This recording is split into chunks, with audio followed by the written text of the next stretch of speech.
He's supposed to. Uh-huh. So what do we got here? The tank? Yeah. This is an old 2-compartment overhead tank. And we're really geeks for these. We like them.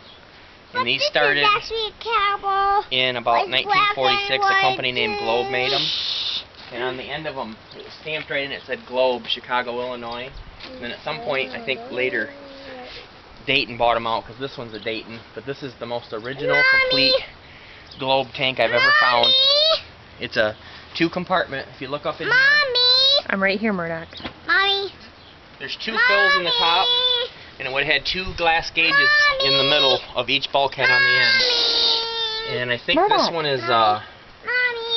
100 gallons on one side and 200 on this side. And they have brass tags on them. The original one said Globe. They say 1946, and they were made for Standard Oil, which became Amoco. Hi. And then if you look at the bottom, you could have a barrel of hydraulic oil and a barrel of engine oil in the bottom and gravity it out. And then they had a single hose, so you had to purge your hose out. But I've never found one that has the original levers. If you look at these levers and springs, what you would do, these are always gone. You bring them over here and hook them to your frame. And you hook them to the frame of the tank. There's a fusible link right here. This melts at like 165 degrees, so if there's a fire, your valve will shut for you. But these levers, springs, and fusible links are never on them anymore. They're always gone. Is that like the safety shut off on the other tank? Yeah. See, the fusible link will melt, Uh-huh. and then the valve shuts.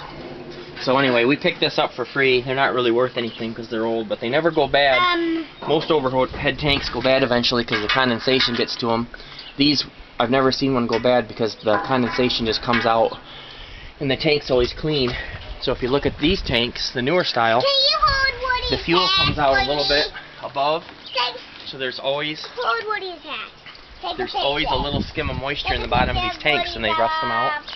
But this is the new style fusible link. You take your padlock out, hook it on that hook, and then if there's a fire, this melts and the spring in here shuts this. But that old tank is actually better than these. That'll last forever. So we might use it for something. But it was neat to find. So this is where we get our gas and our fuel for our farm.